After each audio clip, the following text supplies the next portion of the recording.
សួស្តីអ្នកទាំងអស់គ្នាយើងវិលត្រឡប់ជួបគ្នាម្ដងទៀតជាមួយនឹងរឿងលោកហ្វុងនៅពាក្យ236បន្តទៀតបន្ទាប់ពីលោកហ្វុងបានយកឈ្នះនៅម្ចាស់ភ្នែកថ្លាយ៉ាងជោគជ័យគាត់បានបោះជំហានចូលទៅក្នុងបន្ទប់គេដំណើរនៃកាក់ខ្មៅនៅទីនោះលោកហ្វុងបានរកឃើញនៅផែនទីពេញលេញមួយដែលបង្ហាញពីទីតាំងតំបន់គ្រោះថ្នាក់បំផុតទាំង3នៃមហាសមុទ្រសកលដោយមិនកំណាញ់គាត់បានចែករំលែកផែនទីដ៏មានតម្លៃនេះទៅកាន់ប្រជាជាតិមនុស្សជាតិហើយក៏បានរៀបចំខ្លួនបន្តដំណើរទៅខាងមុខទៀតដើម្បីស្វែងរកនៅកំណត់ទ្រព្យដ៏អស្ចារ្យដែលនៅសេសសល់ទោះជាយ៉ាងណាក៏ដោយកំឡុងពេលដែលគាត់កំពុងធ្វើដំណើរស្រាប់តែលោកហ្វុងបានចាប់អារម្មណ៍ដឹងពីការប្រែប្រួលរលកធម្មពលខុសប្រកបដីមួយដែលសាយភាយចេញពីតំបន់នៅក្បែរវាលពួកខ្មៅនៅទីនេះគាត់បានជួបដោយចៃដន្យជាមួយនឹងម្ចាស់ដេបាកដែលជាកំពូលអ្នកខ្លាំងកម្រិតម្ចាស់សកល level 6ម្ចាស់ដេបាកបានអញ្ជើញនៅលោកហ្វុងឲ្យធ្វើដំណើរទៅជាមួយគ្នាហើយលោកហ្វុងក៏យល់ព្រមទទួលយកនឹងការស្នើសុំនេះដោយមិនស្ទាក់ស្ទើរនៅពេលដែលពួកគេបានមកដល់នៅវាលពួកខ្មៅរលកធម្មពលនោះកាន់តែច្បាស់ឡើងរហូតទាល់តែមាននៅវត្ថុមហាសាលមួយលេចចេញពីរាងកាយវាលពួកវាគឺជាសំពៅខ្នាតជាតិដែលគួរឲ្យរន្ធត់មួយដែលត្រូវបានគេស្គាល់ថា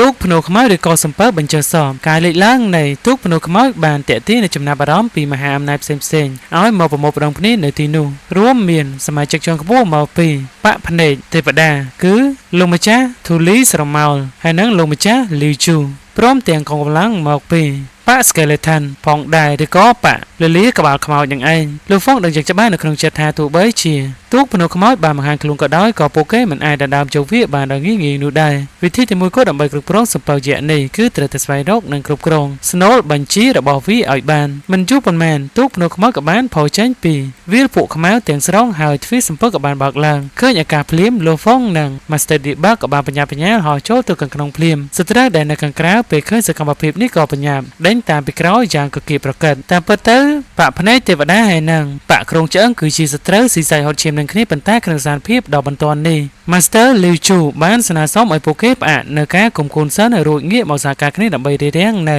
Master Debug មូលហេតុគឺដោយសារតែ Master Debug គឺជាមនុស្សតែម្នាក់គត់ដែលមានចំណេះដឹងជ្រៅជ្រៅបំផុតពាក់ព័ន្ធជាមួយនឹងទូកភ្នូខ្មោចនេះការព្រមព្រៀងសហការត្រូវបានបង្កើតឡើងភ្លាមៗកងកម្លាំងចម្រុះទាំងពីរក៏បានបើនៅការវិភាគយ៉ាងសន្ធប់រួមគ្នាសម្ដៅទៅលើ Master Debug ដែលធ្វើគាត់ធ្លាក់ចុះក្នុងស្ថានភាពទាល់ច្រកប៉ុន្តែ Master Debug ក៏មិនមែនជាងាយរងគ្រោះឡើយនៅក្នុងនាមគឺជាម្ចាស់សកលកម្រិត6គាត់បានបញ្ចេញនូវធម៌ពលការពារយ៉ាងរឹងមាំដោយប្រើប្រាស់នៅអាវក្រោះកំណប់ពិតកម្ពស់របស់គាត់អាវក្រោះនោះបានធ្វើឲ្យរាងកាយរបស់គាត់ប្រែក្លាយទៅជាសត្វចម្លែកខ្នាតជាដែលជាការបង្ខំបញ្ចូលគ្នារវាងសត្វក្តារនិងសត្វល្អិតសម្លេងក្រហមរបស់សត្វចម្លែកនោះមានអំណាចខ្លាំងក្លារហូតអាចវាបំបាច់និងទប់ទល់រាល់ការវាយប្រហាររបស់សត្រូវទាំងអស់បានឃើញទស្សនវិជ្ជានេះលោកហ្វុងផ្ទាល់ក៏មានការផ្ចាល់យ៉ាងខ្លាំងចំពោះធម្មពលនៃកំណប់ពិតកម្ពស់នេះដែរទោះបីជាយ៉ាងណាក្តីកងកម្លាំងរួមរបស់ Master Liu Chu បកភ្នែកអាទិទេពឯនឹងបកក្រុងឆ្អឹងមិនព្រមបោះបង់ឡើយពួកគេបានផ្លាស់ប្ដូរយុទ្ធសាស្ត្ររួមដៃគ្នាប្រើប្រាស់នៅវិជាបិទខ្ទប់ដើម្បីបង្ខាំងនៅ Master Debug វិញម្ដង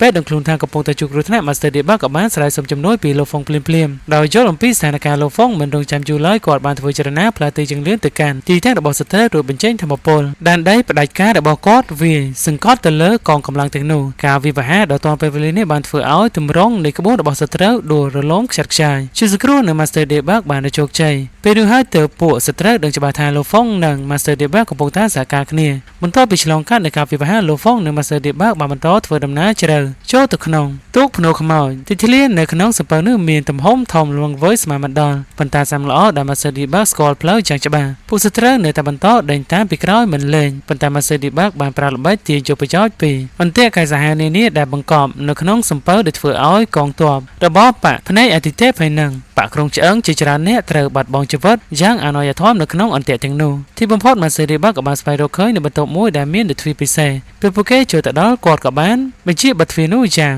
ជិតឈឹងធ្វើឲ្យកងទ័ពសត្រូវដែលដេញតាមពីក្រោយមិនអាចចូលបានហើយត្រូវបង្ខំចិត្តដើររកផ្លូវផ្សេងលោកហ្វុងលួចគិតនៅក្នុងចិត្តថាការសម្រេចចិត្តសហការជាមួយនឹង Master Debug គឺជាជម្រើសដ៏ត្រឹមត្រូវបំផុតបើមិនដូច្នេះទេគាត់ច្បាស់ជាត្រូវប្រឈមមុខនឹងភាពលំបាកយ៉ាងខ្លាំងក្នុងការស្វែងរកនៅផ្លូវកាត់អន្ទាក់ដ៏ស្មុគស្មាញរាប់មិនអស់នៅក្នុងសំពៅនេះនៅពេលឈរ នៅមុខទ្វារបន្ទប់ស្នូលម៉ាស្ទ័រឌីបាក់បានប្រាប់លោកហ្វុងថានេះគឺជាបន្ទប់ស្នូលប៉ុន្តែគាត់ផ្ទាល់ក៏មិនដឹងថាស្នូលបញ្ជាស្ថិតនៅទីតាំងណានោះទេគាត់បានប្រកាសថាចាប់ពីពេលនេះតទៅគឺអាស្រ័យលើសមត្ថភាពរៀងៗខ្លួនដើម្បីបញ្ចេញគ្នារកនៅស្នូលបញ្ជានោះលោកហ្វុងចាប់ផ្ដើមមានអារម្មណ៍សង្ស័យគាត់ថាម៉ាស្ទ័រឌីបាក់អាចនឹងកំពុងធ្វើពុតជាមិនដឹងដើម្បីងាយស្រួលលួចយកនៅស្នូលបញ្ជាមុនដូច្នេះហើយទ្វារបន្ទប់ស្នូលក៏បានបើកឡើងពួកគេទាំងពីរក៏បានបោះជំហានចូលទៅខាងក្នុងលោកហ្វុងបានបើកនៅប្រព័ន្ធរាវរករបស់ខ្លួនភ្លាមៗដើម្បីស្វែងរកវត្ថុមានតម្លៃនៅក្នុងបន្ទប់ប៉ុន្តែអ្វីដែលគាត់រកឃើញគឺមានត្រឹមតែគ្រឿងតុបតែងលម្អប៉ុណ្ណោះតែភាពឆ្លាតវៃលោកហ្វុងក៏បានសម្រេចចិត្តនៅស្ងៀមសិនហើយតាមសង្កេតមើលរាល់សកម្មភាពរបស់ Master Debug ដើម្បីត្រៀមខ្លួនធ្វើសកម្មភាពតាមក្រោយចំណែកឯ Master Debug ពេលឃើញលោកហ្វុងធ្វើបែបនេះគាត់ក៏លួចចំអកនៅក្នុងចិត្តថាលោកហ្វុងឆោតល្ងងណាស់ដែលគិតថាអាចស្វែងរកនៅស្នូលបញ្ជានៃសំពើភ្នោខ្មោចដោយងាយៗដូចជាការស្វែងរកនៅកំណប់ពិតធម្មតាMaster Debug ជឿជាក់ថាខ្លួនដឹងពីវិធីសាស្ត្រក្នុងការរកវាគាត់ក៏ចាប់ផ្ដើមបញ្ចេញថ្មពលផ្លូវចិនដើម្បីរករកប៉ុន្តែលទ្ធផលគឺ0គាត់មិនអាចស្វែងរកនៅស្នូលបញ្ជាឃើញទាល់តែសោះដែលធ្វើឲ្យគាត់ធ្លាក់ចូលទៅក្នុងភាពតក់ស្លុតនិងសង្ស័យថាស្នូលបញ្ជាពិតជាមិននៅទីនេះមែនឬមិនយូរប៉ុន្មានកងកម្លាំងសត្រូវដែលនៅសេសក៏បានរកវិធីទម្លាយចូលមកដល់ទីតាំងរបស់ Master Debug សមាជិកនៃបកផ្នែកអតិថិបានគម្រាមកំហែងទាមទារឲ្យ Master Debug បកគោនៅស្នូលបញ្ជាមកឲ្យពួកគេ Master Debug បានត្រឹមតែតបតដល់សម្លេងត្រជាក់និងអស់សំណើចថាបើសិនបើគាត់ទទួលបាននៅស្នូលបញ្ជាមែននោះគាត់មិននៅឈរធ្វើឈួតរងចាំពួកគេនៅទីនេះឡើយប៉ុន្តែពួកសត្រូវមិនជឿពាក្យសម្ដីនេះទេហើយក៏បានរៀបខ្លួនបើកនៃការវិភាសាជាថ្មីប៉ុន្តែភ្លាមៗនោះស្រាប់តែមានសម្ពាធធម្មពលដ៏មហាសាលដ៏គួរឲ្យរន្ធត់បំផុតមួយបានសង្កត់ខ្ទប់មកលើរាងកាយរបស់ពួកគេគ្រប់គ្នានៅទីនោះធ្វើឲ្យគ្មាននរណាម្នាក់អាចកម្រើខ្លួនបាននៅចំពោះមកពួកគេរូបរាងកាយរបស់បរិមម្នាក់ដែលបានលេចមកដែលអង្គុយយ៉ាងអង្អាចនៅលើបល្ល័ង្កដ៏អស្ចារ្យបរិមនោះបានណែនាំខ្លួនថាគាត់គឺជាតុនតុងទន្លេអូហើយទីកន្លែងដែលពួកគេកំពុងតែចូលនេះគឺជាបន្ទប់កេរដំណែលរបស់គាត់លោកបានប្រកាសយ៉ាងដោយអហង្ការថាក្នុងចំណោមពួកគេទាំងអស់គ្នាមានតែមនុស្សម្នាក់គត់ដែលនឹងអាចក្លាយទៅជាអ្នកទទួលនៅកេរដំណែលនេះចំណែកឯអ្នកនៅសេសសល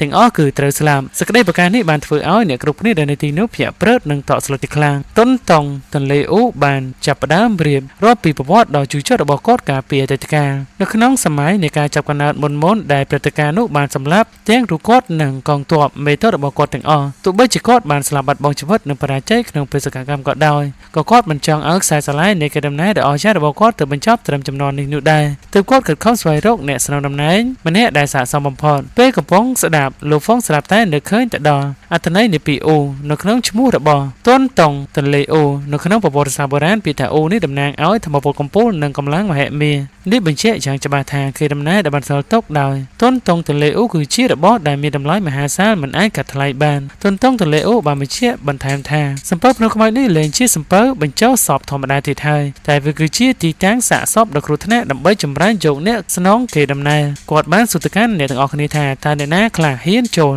រួមប្រកបប្រជែងយកនៅកេរដំណែលនេះដោយបញ្ជាក់រំលឹកម្ដងទៀតថាមានតែម្នាក់គត់និងរស់រានមានជីវិតគ្រប់គ្នាធ្លាក់ក្នុងសភាពស្ងប់ស្ងាត់គិតពិចារណាយ៉ាងតានតឹងMaster Debug ចាប់អារម្មណ៍យ៉ាងខ្លាំងព្រោះកេរដំណែលពីអរិយធម៌បុរាណគឺជារបស់កម្របំផុតហើយប្រសិនបើគាត់ទទួលបានវានោះទឹកដីពិសិដ្ឋនៃព្រះច័ន្ទស្វាយរបស់គាត់នឹងអាចជោគឈ្នះច្បាប់នៃការចាប់កំណើតមិនខានលោកហ្វុងឯនោះវិញក៏មានគោលដៅដូចគ្នាដើម្បីជួយសង្គ្រោះនៅប្រជាជាតិរបស់ខ្លួនឲ្យរស់រានមានជីវិតអាយុអង្វែងឆ្លងកាត់នៃការចាប់កំណើតដូចជាទឹកដីពិសិដ្ឋទាំងពីរដែរដោយមិនស្ទាក់ស្ទើរលោកហ្វុងគឺជាមនុស្សដំបូងគេដែលបានបោះជំហានទៅមកស្ម័គ្រចិត្តចូលរួមការសាកល្បងនេះបន្ទាប់មកសមាជិកនៃបកក្រុងឆ្អឹងឯនឹងបកភ្នែកអាទិទេពក៏យល់ព្រមចូលរួមជាបន្តបន្ទាប់សម្រាប់ Master Debug គាត់ក៏មានការស្ទាក់ស្ទើរបន្តិចព្រោះបច្ចុប្បន្នគាត់កំពុងតែរស់នៅក្នុងទឹកដីពិសិដ្ឋនៃព្រះច័ន្ទស្វាយដែលមាននៅសុវត្ថិភាពពីការចាប់កំណើតទៅហើយប៉ុន្តែដោយសារតែចិត្តស្រឡាញ់ការផ្សងព្រេងនិងចង់ឃើញភាពអស្ចារ្យទើបក៏សម្រេចចិត្តចូលរួមដែរទីបំផុតសមាជិកមកពីសាលាអាទិទេពបុព្វបុរសក៏បានយល់ព្រមចូលរួមមានន័យថាគ្មាននរណាម្នាក់បដិសេធការសាកល្បងនេះឡើយទុនតុងទន្លេអូបានទទួលយកពួកគេទាំងអស់ប៉ុន្តែមុននឹងចាប់ផ្ដើមលោកត្រូវពិនិត្យមើលសិនថាតើពួកគេមានលក្ខណៈសម្បត្តិគ្រប់គ្រាន់ឬអត់គាត់បានបញ្ចេញធម្មពលត្រួតពិនិត្យរាងកាយរបស់អ្នកគ្រប់គ្ន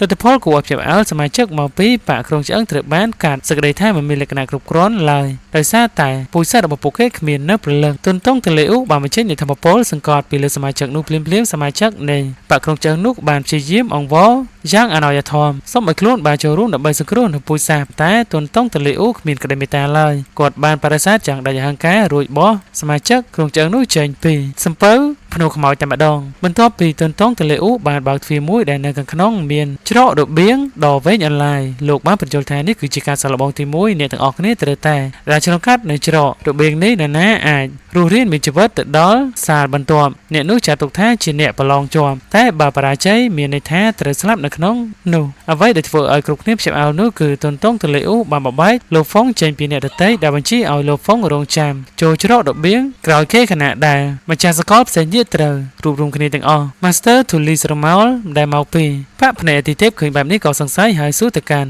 ទន្ទង់ទលេអ៊ូពីមូលហេតុប៉ុន្តែទន្ទង់ទលេអ៊ូមិនខ្ចីឆ្លើយថែមទាំងគម្រាមថាបើមិនព្រមចូលទេនឹងចាត់ទុកថាបរាជ័យភ្លាមៗដោយគ្មានជំរឿពួកគេក៏បានបង្ខំចិត្តដើរចូលទៅលោកហ្វុងដែលឈររងចាំនៅខាងក្រៅក៏ឆ្ងល់នឹងបានសួរទៅកាន់ទន្ទង់ទលេអ៊ូអំពីមូលហេតុដែលខ្លួនត្រូវបំបែកចេញប៉ុន្តែលោកគ្រាន់តែប្រាប់ឲ្យលោកហ្វុងរងចាំដោយមិនបកស្រាយអ្វីទាំងអស់ចំណែកនៅឯខាងក្នុងច្រករបៀងវិញ Master Tulis Ramal ចាប់ផ្ដើមពិភាក្សានិងសង្ស័យការដែលទន្ទង់ទលេអ៊ូបំបែកលោកហ្វុងចេញគឺដោយសារតែលោកចាប់អារម្មណ៍នឹងទេពកោសល្យរបស់លោកហ្វុងជាពិសេសតាមរយៈការត្រួតពិនិត្យមុននេះលោកប្រហែលជាដឹងថាលោកហ្វុងនៅក្មេងខ្ចីណាស់តែមានកម្រិតការហ្វឹកហាត់និងកម្លាំងធម៌ពលដែលអាចប្រកួតប្រជែងជាមួយនឹងពួកគេបានដោយសារការចលនានិងការព្រួយបារម្ភ Master Tulis Ramal បានរៀបចំផែនការលួចកម្ចាត់លោកហ្វុងចោលប៉ុន្តែមិនទាន់ទាំងបានធ្វើអ្វីផងក៏ស្រាប់តែពួកគេគ្រប់គ្នាមានអារម្មណ៍ថាកំពុងមានសត្វចម្លែកដែលគួរឲ្យខ្លាចមួយកំពុងសម្លឹងមើលមកពួកគេពីភពងងឹតងាកមកមើលលោកហ្វុងនៅខាងក្រៅវិញគាត់ស្រាប់តែមានអារម្មណ៍ដឹងអំពីការប្រយុទ្ធដ៏កក្រើកនិងកាយសាហាវបំផុតដែលកំពុងផ្ទុះឡើងនៅខាងក្នុងច្រករបៀងគាត់ដឹងច្បាស់ថា